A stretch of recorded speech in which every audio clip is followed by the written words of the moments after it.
Servus, Glück auf und herzlich willkommen zu einer weiteren Folge des Taktikfuchses. Leute, zum Bundesligaspiel gegen den ersten FC Köln.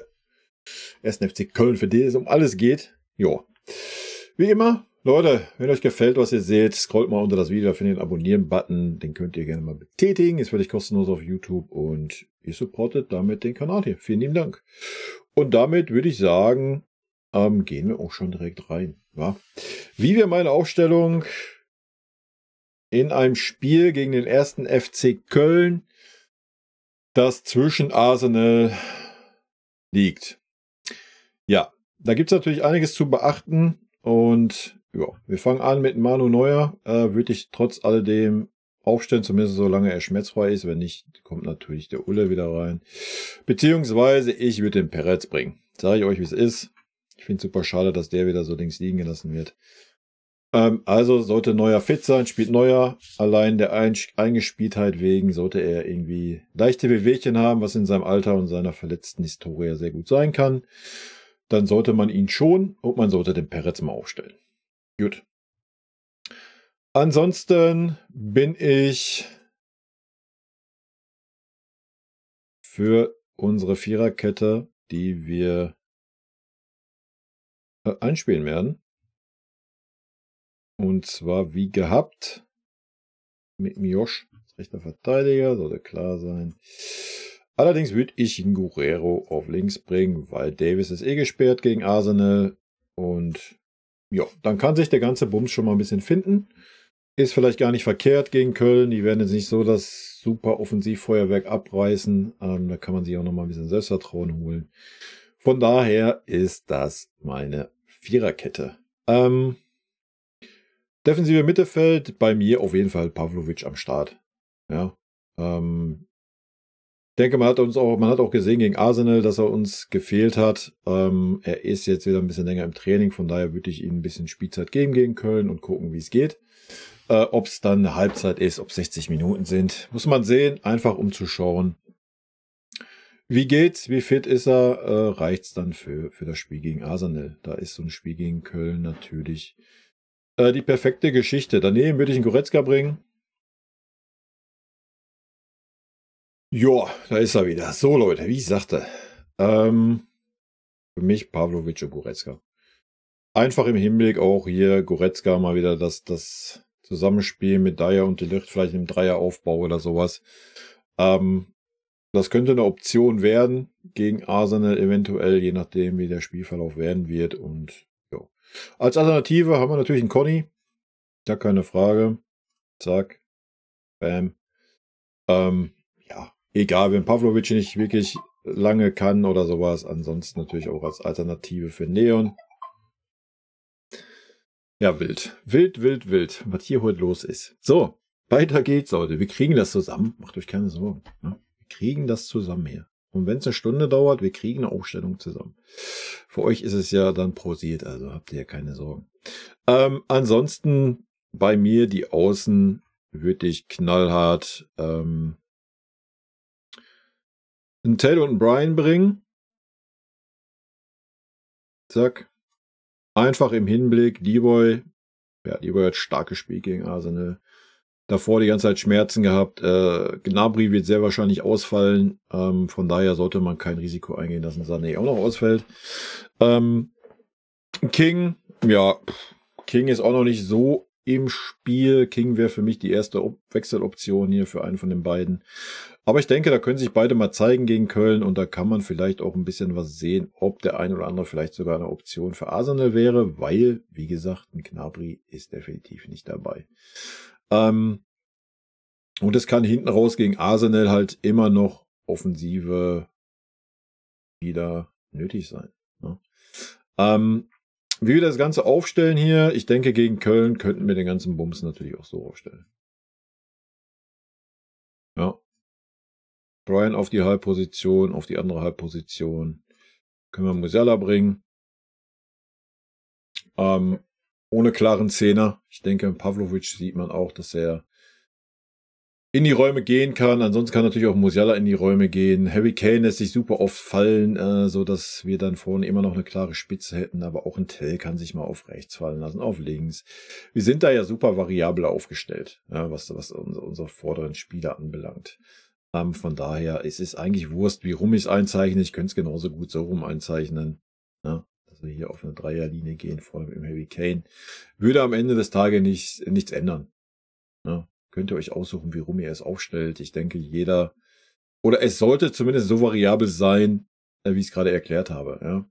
Also Musiala kann auch auf halblinks gehen, Zaragoza auf halb rechts, ein Tell vorne mit in die Spitze oder sogar gar alleine in die Spitze. Harry Kane lässt sich ein bisschen fallen. Das tut er sowieso, macht er sowieso immer und von daher wäre es dann gut, wenn so ein Tell vorne in die Spitze gehen würde. Ja, wir könnten natürlich auch darüber streiten, ob wir hier sagen, wir bringen Müller rein, um Musiala zu schonen. Für Arsenal, da weiß ich nicht, was der Gesundheitszustand so sagt, aber das gilt natürlich für jeden. Ne? Auch ein Harry Kane, also nochmal, es ist Köln. Selbst da könnte man dann auch sagen, keine Ahnung, man bringt einen Tell. Also ich bin weit davon weg zu sagen, wir bringen Schuppo, aber wenn Harry Kane Pause braucht, damit er für Dienstag oder Mittwoch fürs Rückspiel fit ist, dann bring Choupo-Moting vorne rein, meinetwegen, ja. Wenn Tell außen spielen sollte. Also, da müssen wir auch nicht wieder anfangen, von der B11 zu reden. Ja, Choupo-Moting sehe ich schon als B11 mäßig, da gehe ich mit. Aber alles andere. Ich denke, es wird wichtig sein, dass die Viererkette sich zusammen mit dem defensiven Mittelfeld einspielt. Und vorne, Leute, wir leben aktuell wie fast die ganze Saison nur durch Einzelaktionen. Ja. Wir werden wahrscheinlich nicht anfangen, Arsenal im Rückspiel an die Wand zu spielen. Kann ich mir nicht vorstellen. Wir werden wahrscheinlich die ähnliche Taktik wählen wie im Hinspiel. Und von daher, wie gesagt, für mich ganz klar Sané schon. Da würde ich gar kein Risiko eingehen. Wir brauchen ihn von der Schnelligkeit her. Da ein Gnabry weg ist die Frage, ob man Coman riskiert, der ja auch super verletzungsanfällig ist. Und so haben Tell und Zaragoza halt einfach auch die Möglichkeit, mir sich zu zeigen. Nochmal, es kann sein, dass es 120 Minuten werden, man weiß es ja nicht. Und ob ein Coman die schon wieder im Kessel hat oder auch ein Sané mit seinen Schmerzen da ewig, weiß ich nicht. Ja, von daher brauchen wir Alternativen. Das ist ein Tell, das ist ein Zaragoza. Wahrscheinlich sieht Tuchel eher Choupo-Moting als erste Wechselmöglichkeit. Ich sehe das ein bisschen anders. Das ist aber auch Geschmackssache. Davies wäre für mich außen vor, was ich mir vorstellen könnte, was man machen könnte, wäre für mich die einzige Option, wenn Davies aufs Feld kommt, wenn Davies für Tell aufs Feld kommt und Tell für Harry Kane. So, ja. Das wäre die Möglichkeit, wenn man sagt, man möchte Heavy schon, Davies spielt eh nicht gegen Arsenal, dann stelle ich einen Tell vorne rein als Neuner und einen Davies als linken offensiven Mittelfeldspieler. Fertig. Guerrero hinten in die Viererkette. Das wäre noch eine Möglichkeit gegen Köln, was ich fühlen würde. Ansonsten wäre Davies bei mir außen vor, weil er eh nicht spielen kann. Ja, das wäre meine Aufstellung, Leute. Wie immer, haut mir gerne eure in die Kommentare, gerne eure Tipps. Mein Tipp,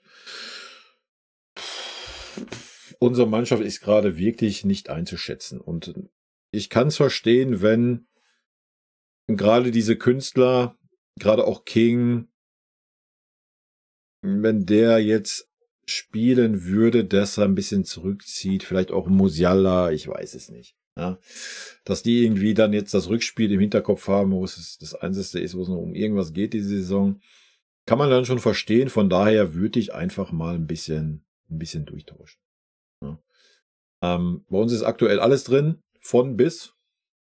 Von 6-0 wegfegen und 2-0 verlieren ist alles möglich. Mein Tipp ist 3-1. Gegen Köln. Ja, Leute. Rot-weiße Grüße gehen raus. Wie gesagt, haut mir gerne eure Meinung in die Kommentare, eure Tipps für das Köln-Spiel. Und in diesem Sinne, wie immer an dieser Stelle, vielen lieben Dank für euren Support, Leute. Vielen lieben Dank, dass ihr euch das Video bis zum Ende angeschaut habt. Vielen lieben Dank für euren Support. Wie immer, lasst gerne einen Daumen da. Ich freue mich auch über jeden Kommentar, der geschrieben wird. Und in diesem Sinne nochmal rot-weiße Grüße gehen raus. Und jetzt zum Abschied noch ein paar nette O-Töne von unseren vergangenen Trainern. Ein dicker Kuss von der Trainer von der Meister. Was das Allerwichtigste ist, weil wir wissen, dass er ein guter Kerl ist. Wir sind schockverliebt in meine Mannschaft. Also ich fand, das hat Spaß gemacht zu coachen. Ein Trainer ist ein Idiot. Ein Trainer sehe, was passiert im Platz. Dahin bist du eher Trainer und wenn du viele Spiele hast, bist du mehr Coach als Trainer und ich bin schon lieber Trainer als Coach.